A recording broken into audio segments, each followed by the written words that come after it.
Bom dia, boa tarde, boa noite. Dessa vez, então, vou falar sobre o genocídio ocultado no Sudão.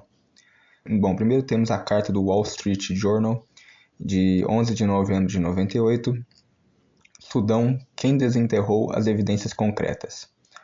Seu artigo de 28 de outubro, página 1, sobre o bombardeio da fábrica em Khartoum, deixa claro que o governo Clinton se opõe a qualquer investigação das Nações Unidas sobre a fábrica.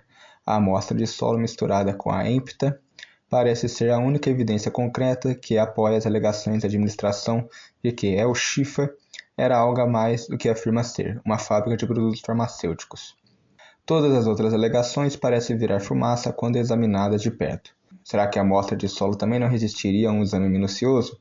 Deveria a Casa Branca ter dado ouvidos ao aviso de Janet Reno de que não estava claro, com base na informação então disponível, que os Estados Unidos tivessem provas suficientes contra Bin Laden para cumprir os padrões do direito internacional?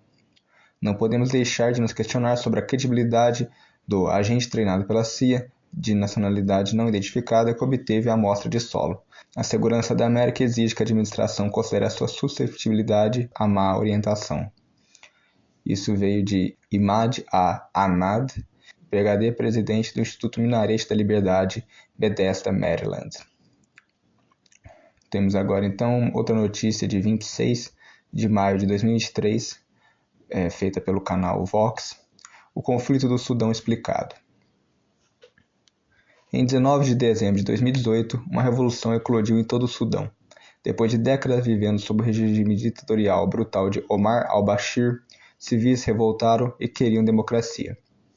2 homens ajudaram a derrubar o ditador e entregou ao povo o que queriam, mas 4 anos depois os dois começaram a brigar, dividindo o Sudão em 2 e matando centenas de civis.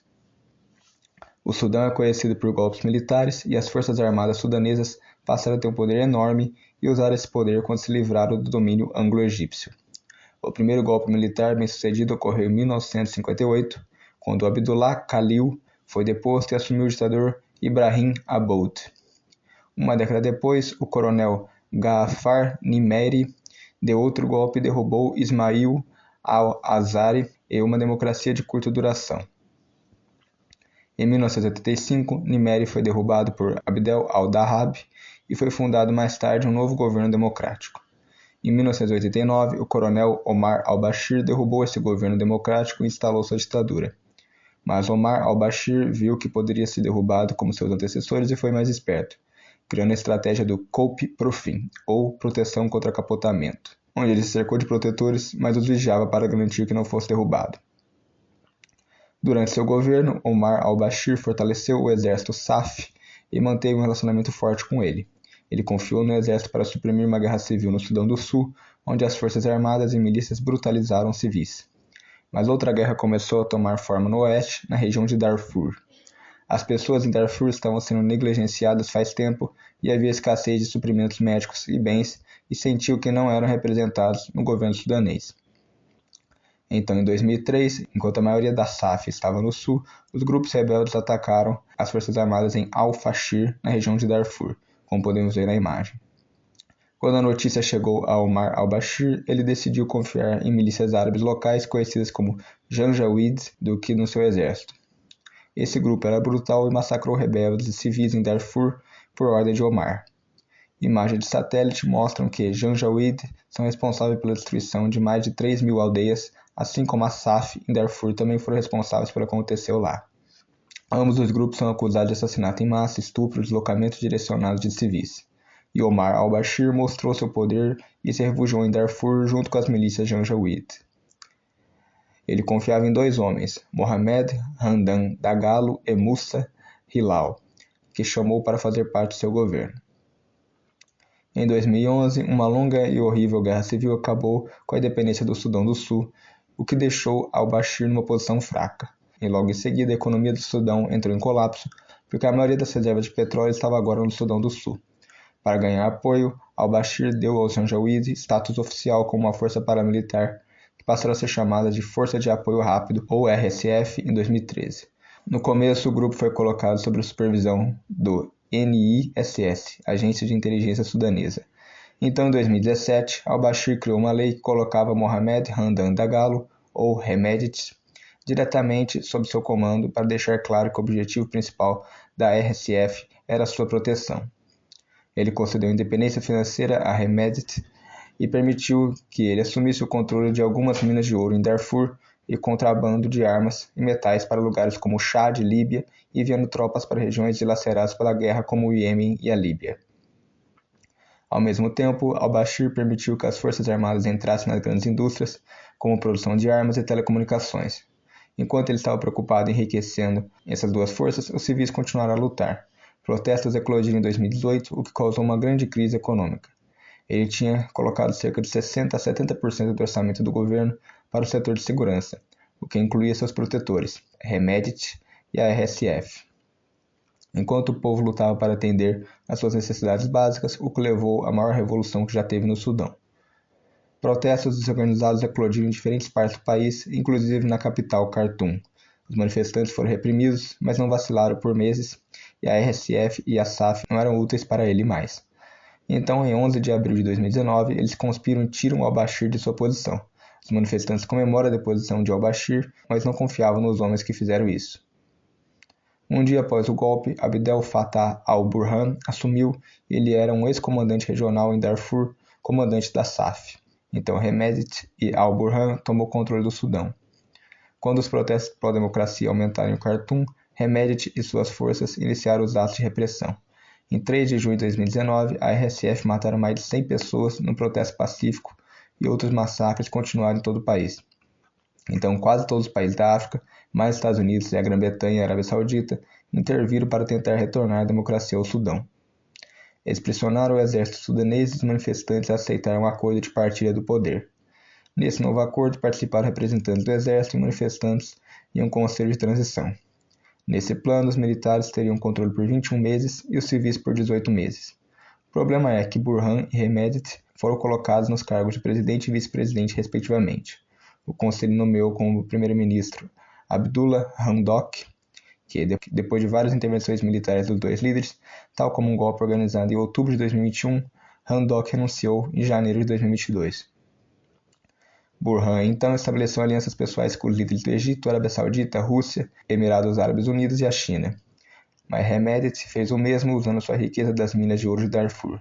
Depois de mais de um ano de protestos, os Estados Unidos e os Emirados Árabes Unidos pressionaram a Arábia Saudita e o Reino Unido para pressionar os dois para firmar outro acordo. Em 5 de dezembro de 2022, os dois concordaram e assinaram um acordo concordando com o estabelecimento de um governo de transição liderado por civis em abril de 2023. Mas na prática os dois não concordaram com a maior parte do acordo. Para tornar a RSF, ou seja, Hemedti, parte da SAF, ou seja, Burhan, o que limitaria a autoridade de Hemedti, Burhan queria que isso ocorresse em 2 anos, e Hemedti sugeriu 10 anos. Isso causou um grande confronto entre eles, que é o conflito atual.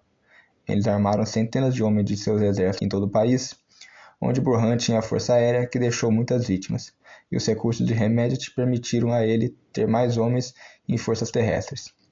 Centenas de civis foram mortos até agora e milhares fugiram do Sudão. Quando a ONU visitou o Sudão do Sul em novembro de 2016, encontraram um conflito marcado por massacres em massa, onde a violação de mulheres se tornou normal. A ONU afirma que o mundo tem a obrigação de intervir e prevenir uma limpeza étnica, tal como ocorreu em Ruanda em 94, onde 800 mil civis foram mortos. Desde o início dos conflitos no Sudão do Sul, em dezembro de 2013, mais de 50 mil pessoas já foram mortas, mais de 2,3 milhões foram forçadas a abandonar suas casas e cerca de 6 milhões correm o risco de passar fome, e 70% das escolas foram fechadas devido aos combates. O Sudão do Sul era parte do Sudão onde a maioria da população seguia o cristianismo ou religiões animistas africanas, enquanto o norte é predominantemente islâmico, onde podemos ver na imagem. As duas partes do país lutaram por décadas numa guerra civil que terminou em 2005 com um acordo que permitiu o Sul governar a si próprio. Também foi aberta a possibilidade do Sudão do Sul voltar oficialmente pela separação do Sudão. Com a ajuda da ONU e da comunidade internacional, essa votação foi realizada em janeiro de 2011 e foi aprovada por esmagadora maioria, com quase 99% dos sudaneses do Sul votando a favor da independência. O Sudão do Sul contém mais de 60 grupos étnicos e durante a guerra contra o norte esses grupos deixaram de lado suas diferenças e se uniram contra um inimigo comum, tal qual o Afeganistão e Somália, como já falamos em outros vídeos. Os dois maiores grupos étnicos são os Dinka e os Nuer, como podemos ver na imagem. O novo presidente, Salva Kiir, era um Dinka e, numa expressão de unidade, convidou Riek Machar, um Nuer, para ser seu vice-presidente. Mas o acordo não durou e a paz durou pouco. Generais e senhores da guerra foram colocados em cargos políticos e, obviamente, a comunidade internacional se afastou após a independência. O vice Riek Machar começou a criticar as posições de Salva Kiir, dizendo que concorreria contra ele nas próximas eleições. O conflito entre os dois líderes se intensificou em dezembro de 2013, quando forças leais a Machar entraram em conflito com as de Kiir. Para ganhar apoio, eles exploraram as divisões étnicas do país, mobilizando milícias sectárias e fazendo com que os seus aliados recorressem ao discurso de ódio para encorajar a violência contra civis. A luta política rapidamente se transformou em conflito étnico total, com pessoas leais a ambos os lados pegando em armas e massacrando umas às outras. Mais de 1.000 pessoas foram mortas e outras 100.000 deslocadas só na primeira semana de combates.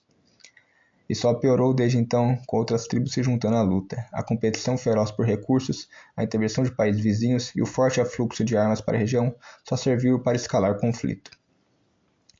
Os Estados Unidos propuseram um embargo de armas para todas as vendas de armas ao Sudão do Sul, mas era pouco provável que fosse aprovado no Conselho de Segurança da ONU, porque Rússia e China estavam a ceder aos vizinhos do Sudão do Sul, como Etiópia, Somália, Eritreia, Djibouti e o Sudão do Norte, que eles também tinham seus interesses ali.